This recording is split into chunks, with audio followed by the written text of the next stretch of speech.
The Institute for Security Studies has completed research that looks at how the South African Police Service operates. The ISS probed the ethical behavior, efficiency, and whether officers do their work with integrity. It looked at how the police had transformed from 1994, of course, to a democratic South Africa. To unpack some of these findings is the ISS's Dr. Andrew Faul. Dr. Faul, good evening, and thank you so much for your time.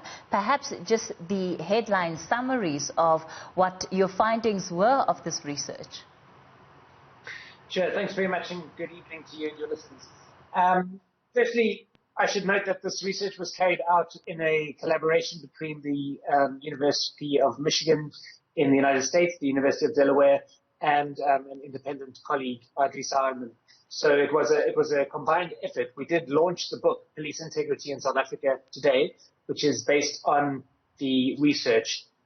It's a 300-page book. I can't summarize everything, but what I can tell you is that the core of the book includes an integrity survey. So we surveyed almost 900 police officials between 2011 and 2019, and we presented them with a range of scenarios. For instance, if a colleague shoots somebody in the back, an unarmed suspect in a dark alley, is that a violation of SAPS rules? Or if somebody accepts a free meal from a local restaurant, is that a violation of SAPS rules? How many would you report this? Would your colleagues report it? And through asking these types of questions, this methodology has elicited very valuable data on police integrity from police organizations around the world. And what we found in our SAPS sample is, on the good side, most police will recognize, recognize and report the most serious violations, such as stealing from a crime scene, striking a handcuffed man in the kidneys, or receiving a financial reward from a local repair shop if they divert business there. The concerning element is that most SAPS officials, based on our survey, would not report less serious misconduct, such as swearing at a motorist or covering up a colleague's drunk driving misconduct. And almost, well, certainly more concerning is when we ask SAPS officials whether they think their colleagues would report misconduct.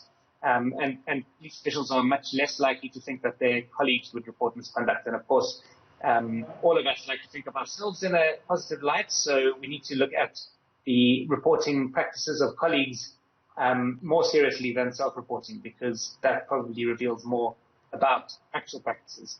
Another positive finding from the survey is that most SAPS officials in our survey thought that the discipline that they would receive from the South African Police Service if they or a colleague were found guilty of the misconduct presented in these scenarios would be fair, and that is very important. We can't expect our police officials to treat the public fairly if they are not treated by the SAPS fairly. So that was positive. Let's talk about the familiarity question and just how well South African Police Service members know the rules of the organization, understand the legal framework of the organization. What was your finding there?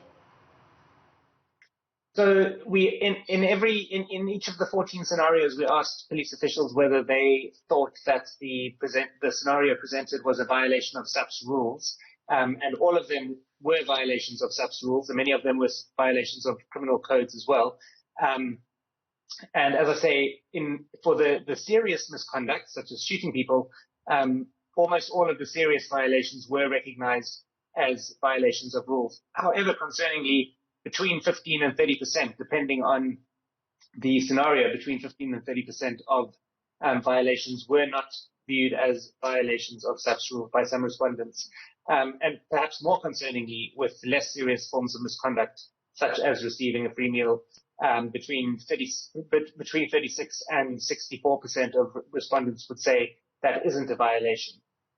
So that is concerning. Of course, we need to understand that a free coffee at a petrol station while you are filling up your SAPS van isn't a major abuse of power. But in the police literature, we see a clear slippery slope between that acceptance of a free coffee and much more serious violations further down the road if the organization doesn't hold members accountable for more serious violations. On the issue of accountability, there also seems to be a lack of consequence management when it comes to those police officers who have been investigated for some or other disciplinary hearing, and the extent to which that has been followed up with some kind of action or sanction against them. Yeah, so our research didn't look at the outcomes in as much detail, but for instance, if we look at the SAPS disciplinary record for 2018-2019, I think there were 1,888 members formally disciplined for various forms of misconduct. And of those found guilty, of those where a finding was found, almost half of those had no sanction. So the complaint was either dismissed or it was withdrawn, or there was no sanction. So a very small fraction of SAPS officials, including the Public Service Act civilian employees, will ever face formal disciplinary action, fewer than 1%, and fewer than or around 0.5% for actual police officers. And of those who are disciplined, very few of them will face a serious sanction. That doesn't mean that the system isn't working in terms of discipline. What is more concerning is that we aren't seeing more people face disciplinary action. And our survey shows why this may be. Very few officers are willing to report one another for most forms of misconduct.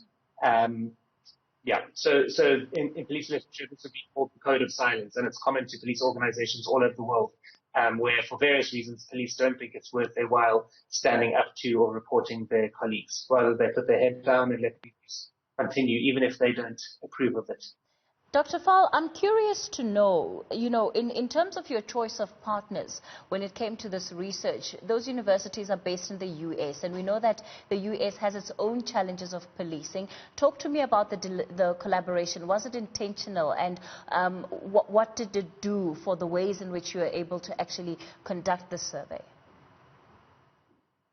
Sure. Well, we were actually approached by the universities in the US to collaborate with them. One of the professors, Sanja Ivkovic at the University of Michigan, is the world leader on police integrity research. She developed with a former colleague who has now passed the methodology through which this research has been carried out, and this same methodology has been applied in 30 countries across the world now. So we consider ourselves lucky to have been able to collaborate with her and her colleagues. And in a sense, we weren't the implementing partners, because Adri Salman, he is a South African, but he was affiliated with the American University at the time of the surveys. He implemented the surveys, but it was a team effort in terms of the analysis and write-up. But certainly the United States has a very different policing system, but it also has very serious police challenges that it is having to work through itself. And these methodologies, these scenarios have been applied in the United States, and there is data which can be directly compared to the data that we've produced in South Africa from the United States. What is the role that leadership can play in reforming the South African police service? Leadership is absolutely key. We've got, on paper, we've got an amazing oversight architecture in South Africa. In the 1990s period, we saw the introduction of the Independent Complaints Directorate. It's now IPID. The Portfolio Committee on, at the time, Safety and Security, now Policing, various bodies to hold police accountable externally. But ultimately, you can't transform a massive organization like the South African Police Service through these small external entities. What we need is effective, robust, reliable, respectable leadership of a high integrity.